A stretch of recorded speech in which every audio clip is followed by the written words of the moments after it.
Alright, today we're going to be talking about how to complete the square. We're going to go ahead and go down to problem numbers 5 through 7. And go through the process of how to complete a square when you're dealing with a trinomial.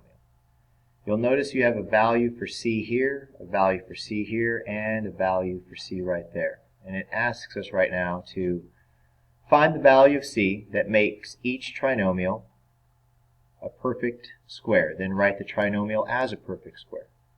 Now, you're used to seeing ax squared plus bx plus c equals 0. Okay? Now, if you have a perfect square trinomial, there's a certain pattern you need to understand.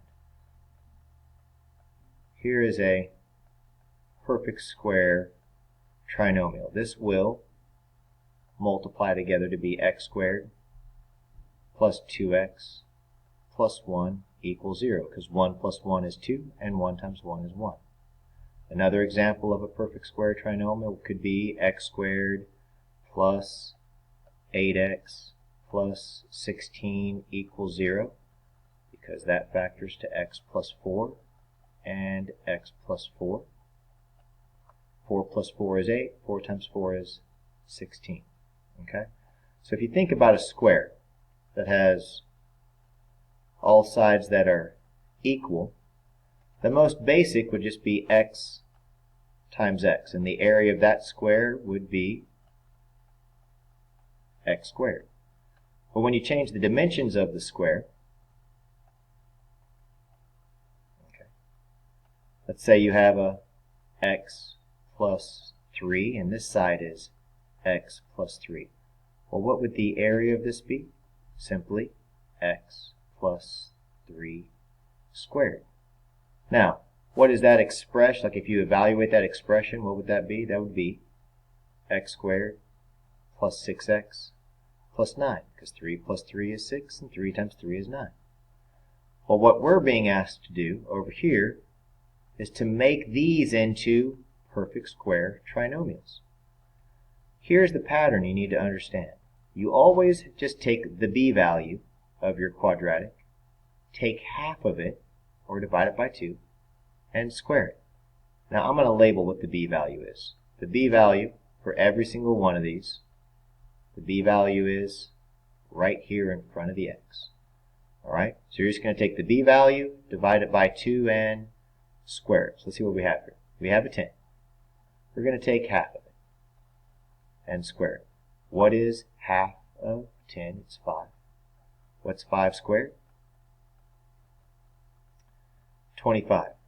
So part of my problem is my c value is equal to a 25. That's one of my answers. Now, how could I write this expression as a perfect square? Well, let me zoom in. We can take a look at it. All right, let's zoom in. Right now, we know that our c value was, or not is, sorry, is a 25. Because half of 10 is 5, and 5 squared is 25. How could I write that as a perfect square? You can just write it as x plus 5 times x plus 5, which leads you to x plus 5 squared. So, once again, our c value was 25. That was one of our answers. We had to find the value of c to make that a perfect square. And then, this is your expression as a perfect square. So using that concept, let's go ahead and do number 6. And number 7.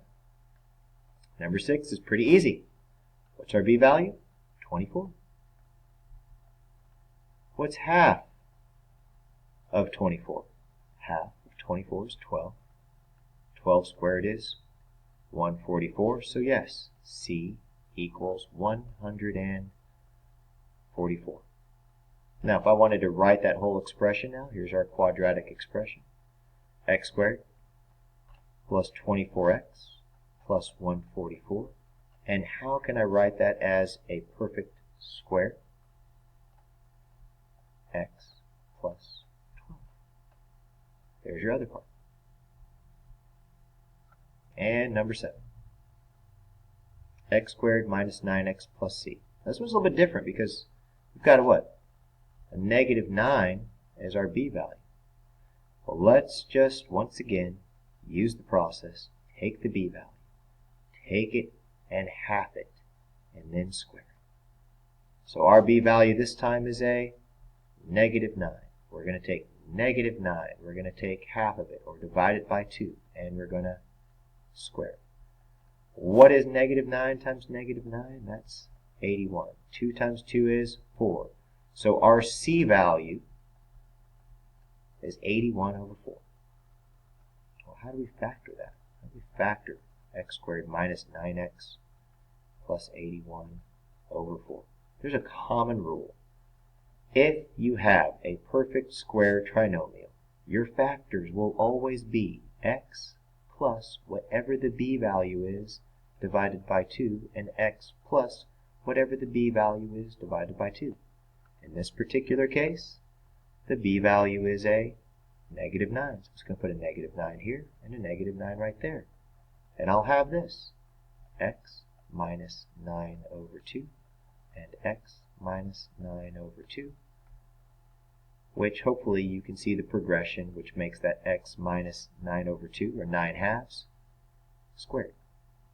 There's the second part. Once you've learned how to complete the square, you've got to know how to use it. So we're going to do an example problem of how to use that. So let's go down here and look at problem number 11. Okay?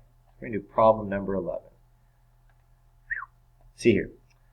Right now, I'm going to label my b value. My b value is 3. Okay? And whenever you're completing the square, what you want to do is you want to take whatever constant you have and just move it over to the other side. Okay? Which means if you're simply adding a 6 and adding the 6. It's the additive inverse. Alright? A lot of times I just move it across and make it the opposite of what it is. So I have x squared plus 3x. I'm going to leave an empty space right here, which is going to represent my c value. I'm going to set it equal to 6 plus another empty space right here will be my c value. And remember, this number that's going to go here and right here is simply going to be the b value that I have divided by 2 squared. And right over here, this will be the same thing. The b value that I have divided by 2 squared. Whatever you do to one side, you have to do to the other to help balance the equation. So here's my equal sign right there. There's my equal sign. Have to balance things out. So let's take our answer right here. We're going to take 3, our b value. Remember, just in case you're wondering, why is he calling it b? This is we're trying to get a perfect square trinomial, and we need this constant right here, this coefficient in front of the x. So we're going to take 3 over 2, and we're simply going to square it. 3 times 3 is 9, 2 times 2 is 4, so this is going to be 9 over 4, and this is going to be 9 over 4. So here's what we have. We have x squared plus 3x plus 9 over 4 equals 6 plus 9 over 4. We are not going to pick up any calculator right now. We're simply going to change this number 6 to and work with fourths because our denominator is a 4. So if I multiply this by 4, that's going to give us 24 over 4. And hopefully you realize 24 divided by 4 is 6. So I've not changed the value of the number, just changed its denominator so I can simply add this 9 over 4. When I take 24 over 4 and I add 9 over 4, that gets me 33 over 4. Now, the next thing we need to do is we need to factor this guy. And once again, hopefully you remember, all I've got to do is take x plus b over 2 and put x plus b over 2. Once again, our b value is a 3, so I put it there and there. So what does this become? This becomes x plus 3 over 2 squared. I kind of skipped a step there, right? Because this times this will eventually lead me to that number being squared. So once you have this, now you have to ask yourself, what do I do next? Well, since this is being squared, and I want it not to be squared because I'm solving for x, that's essentially what we're trying to find, is we're figuring out what number would go there to make this equal to 33 over 4. You have to take what's known as the square root of both sides. Now the square root of this expression is just x plus 3 over 2. The square root of this expression is actually going to be a plus or a minus something. Let's see how we can break this down. This breaks down to the square root of 33 over the square root of 4. Square root of 33 cannot be broken down. That's as simple as it gets. You can't simplify the square root of 33. That stays irrational. But the square root of 4 becomes a 2. Now you may be wondering why you have a plus or a minus right here. So let me go over here and do a quick little example. If I have x squared equals 49, and I say, what is x? Well, most people will say x is 7, because the square root of 49 is 7. But technically, I could also say x is equal to a negative 7, because 7 times 7 does equal a 49, but also negative 7 times negative 7 also equals a 49.